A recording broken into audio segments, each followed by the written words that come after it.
Hello and welcome to today's WholeHearted Living podcast episode with your host Debs Thorpe. And today we are talking about the concept of ease and flow. So let's dive in.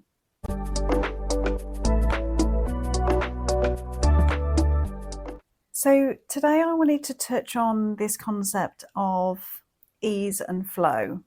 I think because, on the one hand, we really align with wanting that in our lives, of wanting more ease and more flow, not feeling like we have to work so hard or that we have to be so manic and busy and stressed and all of these things as we go throughout life. For the most part, and clients that I speak with as well, they want more, certainly more flow. They want more peace in their life. They want to be able to feel like, flow is the word for it, right? That you feel like you can go through your day in a state of relative peace and calmness, and still be productive, still live your life, but in a way that just doesn't feel so forced and pressured and stressed. So I wanted to talk about this concept of ease and flow, and where I think it's got a bit confused as we've kind of been exposed more to these words and these concepts over the last few years. So I think the state of flow is an absolutely amazing state to be in. Now, children know this state very, very naturally. Okay, so a very healthy, securely attached child will intuitively know what they want to be doing in that moment that feels most in flow for them. You'll witness toddlers playing with one thing for a minute and then going on to the next thing and the next thing and doing that and being absorbed in that, and they will have this knowing, if you like, of what it is to be in that flow and follow that.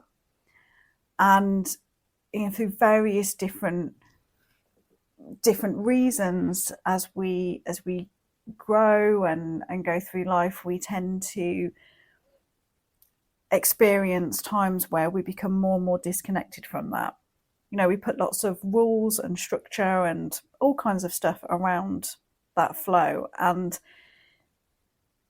then we'll link it to certain activities or times in our life. So you tend to hear this a lot with people who are creative in some way, that they will feel in that flow state when they're playing music or when they are creating some art, or for some people it'll be when they're out running. I hear this a lot from people who surf. When they're out surfing, they feel that sense of peace and flow. And the way that you'll know what this feels like for you, because you will have experienced it in different times of your life, of what it is to be in that flow state where you feel connected. You feel connected to something greater than yourself, or you feel like there is a oneness with source, or however you want to define that, universal energy, where you just feel at one with yourself, with your environment, and there almost just feels like this energy that's flowing through you. And like I said, we tend to link it with certain activities. However, we absolutely get to craft our life around harnessing this flow and this energy. So for me, that's when I've talked before about this higher mind, this higher self, your intuition. That's what I'm referring to. is almost like this flow state that allows that those messages, those intuitive nudges, those images, those desires, whatever it is, to flow through you and for you to receive them. Okay, so no doubt you will have heard of people who have written songs or books in this flow state.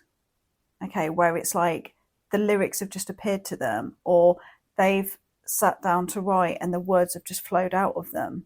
Okay, it's the flow state we tend to be in a lot when we are in play as children. So it's that, like, you lose all track of time. You like lose all sense of surroundings, and you can just get lost in the moment. So like, it's a really, really amazing state to be in, and we absolutely can draw upon and utilize those activities and those things that help us to get into that place. Okay, so the flow state is amazing. I would really encourage you to find and tap into those things that help you get into that flow state as an adult. Like I said, we're naturally there as children. So it's in you. Like, this is just reawakening a part of you. This is not something that you've now got to learn to do. It's in you. It just needs awakening. It needs a bit of time and a bit of nurturing, if you like. So my invitation is to start with something, an activity, something that helps you to get into your flow state. Now, this is going to be individual to you, so I can't tell you what that's going to be.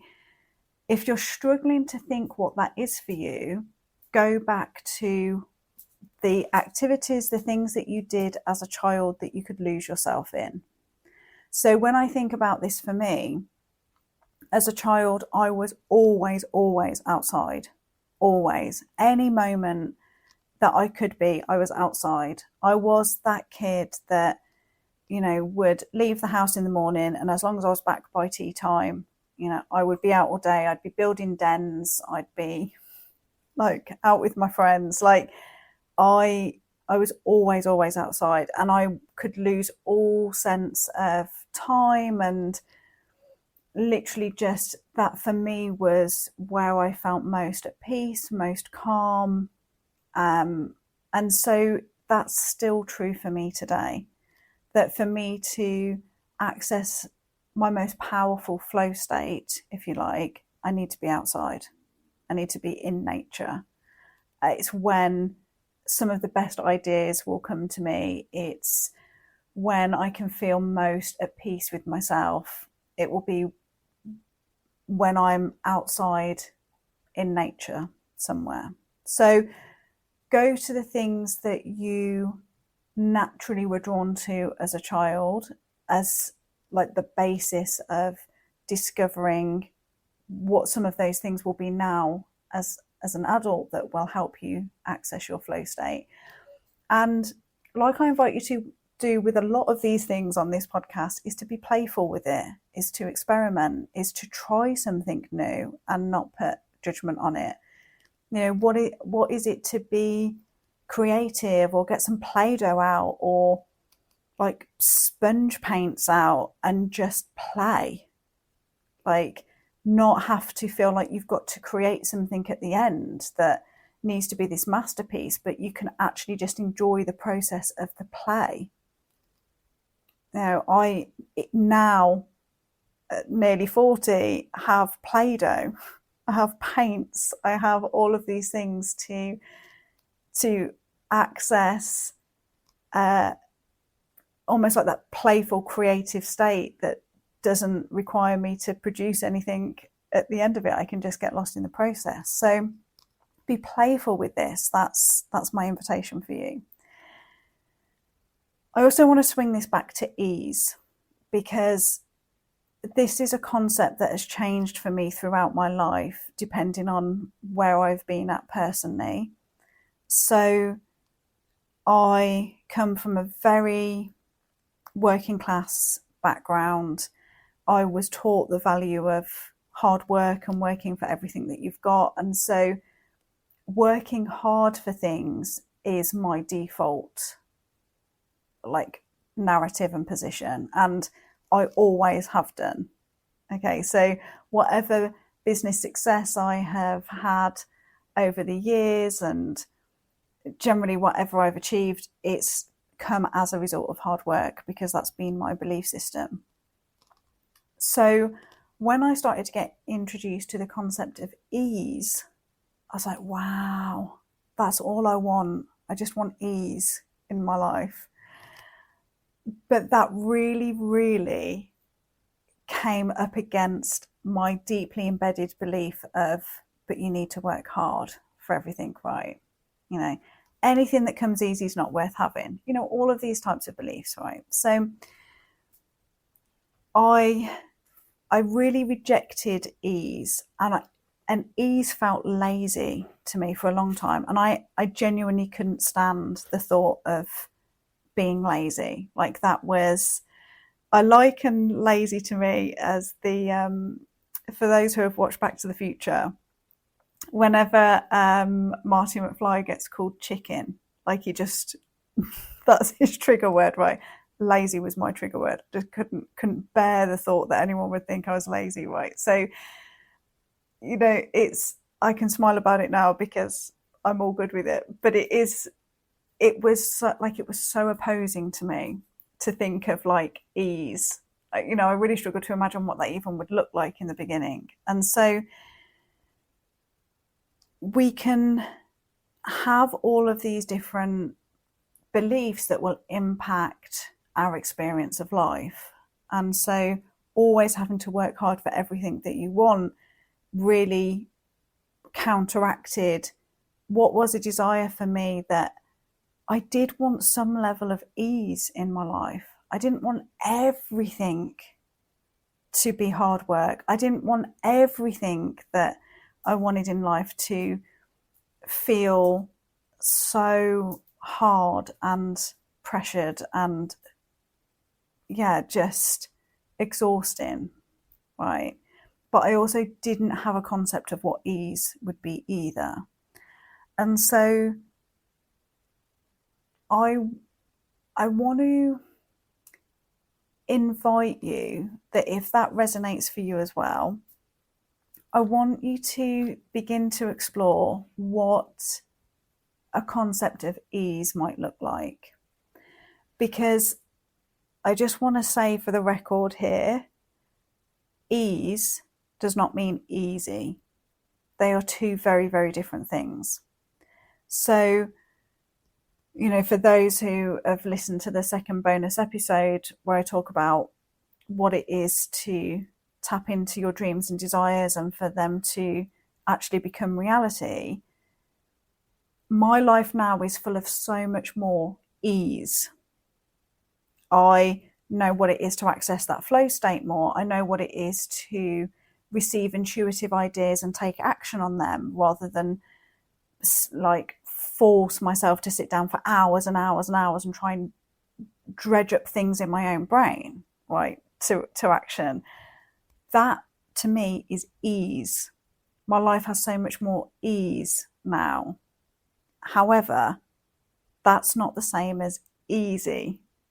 Many of the things that you will be guided towards through listening to your higher self and your intuition and, you know, tapping into your dreams and desires and all of these things, it will encourage you and invite you out of your comfort zone. I talk about this a lot at the beginning of the podcast. I'll drop some links to some episodes that I talk about this particularly.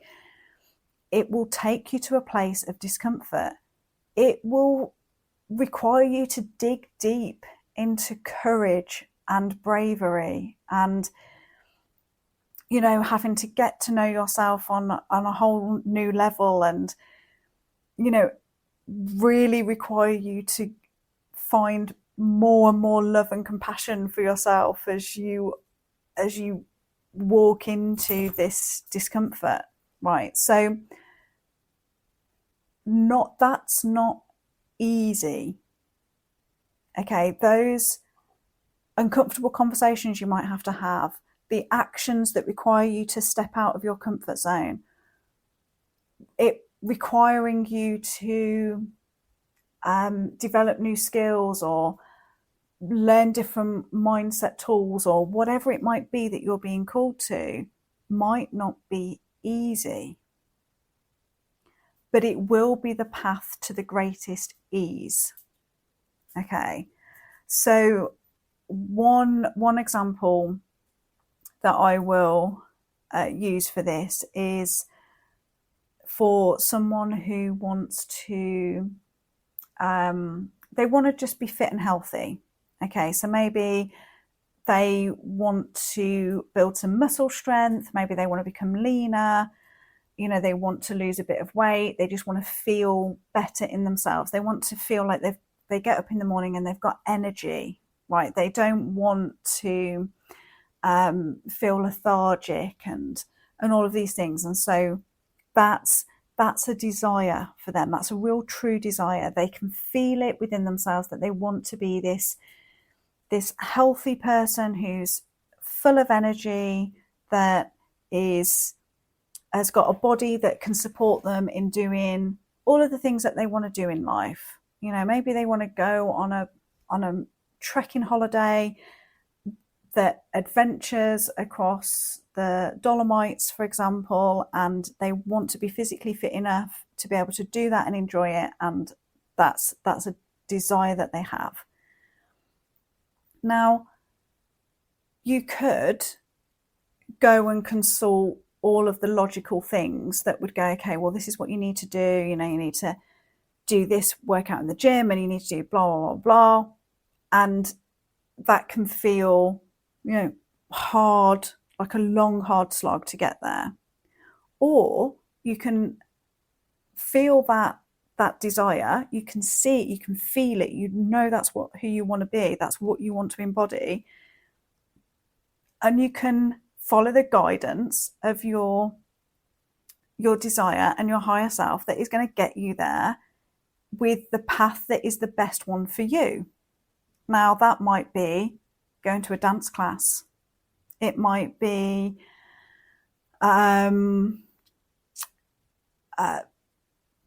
taking your dog on some really nice long hikes on paths that you've not been on before. It might be discovering a whole new way of eating that you hadn't come across before. So you still have to take the actions. Okay, the first time that you go to a dance class, you might feel really nervous or really self-conscious, or you've got to tap into a level of courage to see that through. But then you get there and it's so much fun, and it releases so much stress and cortisol from your body that the weight just then drops off you, because it doesn't have to hang around to protect you anymore, because your body's not existing in this fight or flight survival mode, right?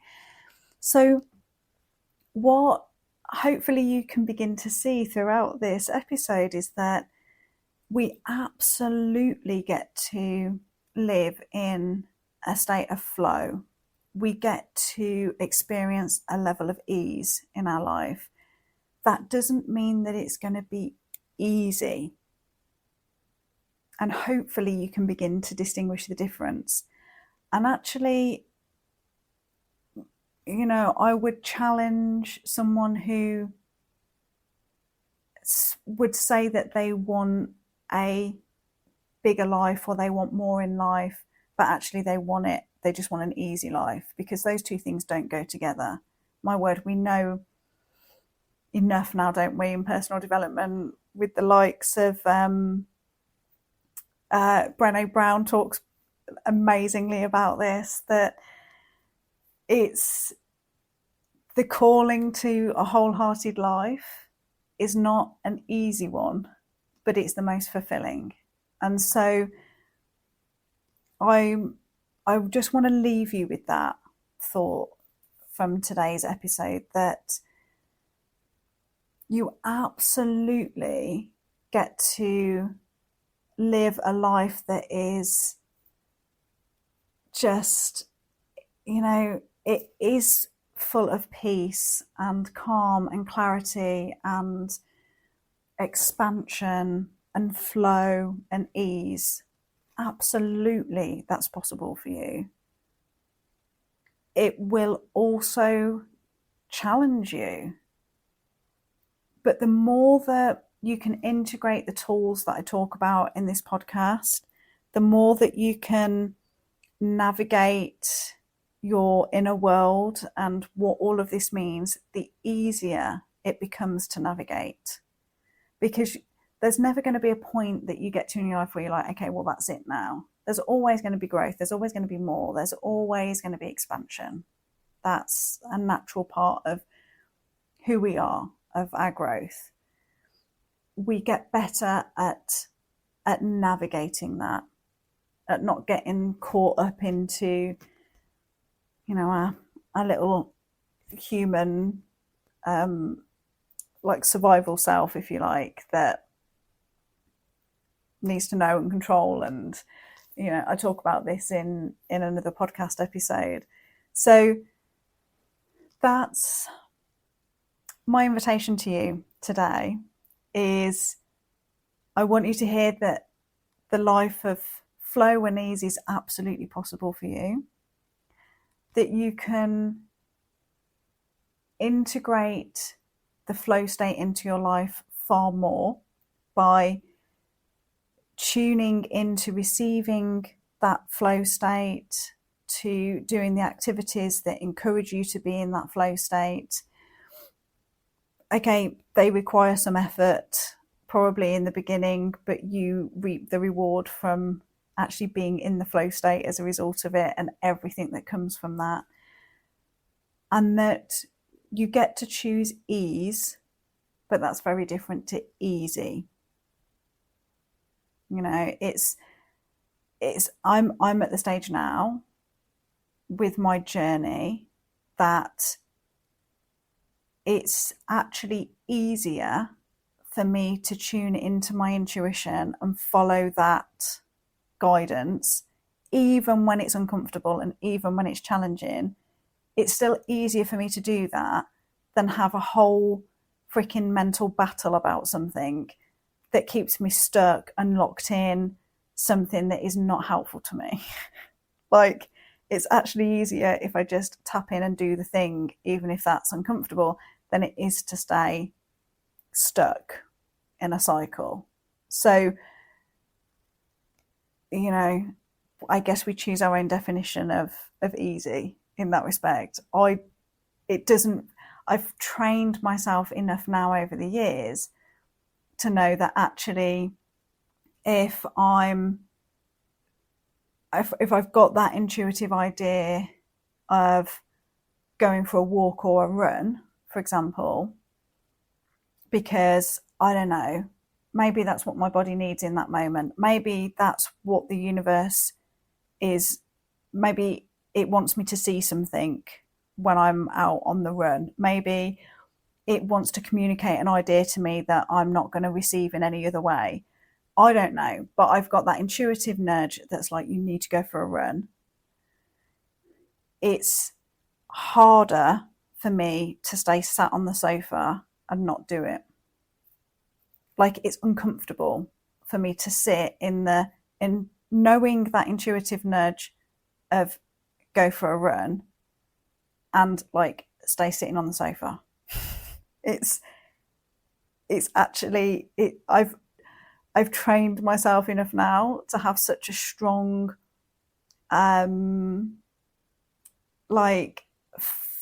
follow of my intuitive self that it's uncomfortable to ignore it. So therefore, once I get that intuitive nudge, I just go and do it. It's so much easier.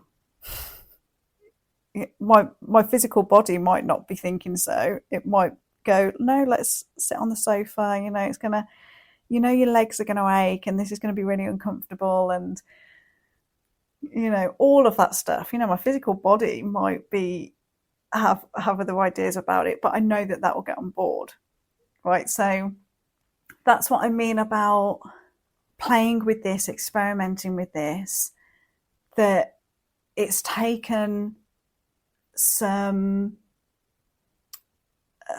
how would I describe it? It's taken some navigation over the years, but I've learned to train myself to be more aligned to those intuitive nudges than, the part of me that just wants to stay comfortable.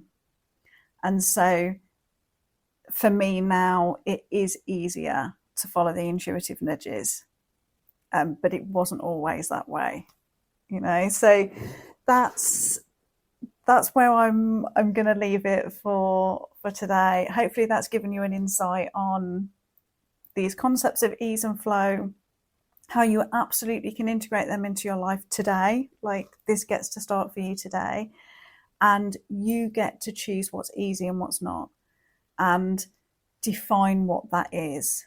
And I really, really encourage you to find a way through that supports you in living the life that you really want to live.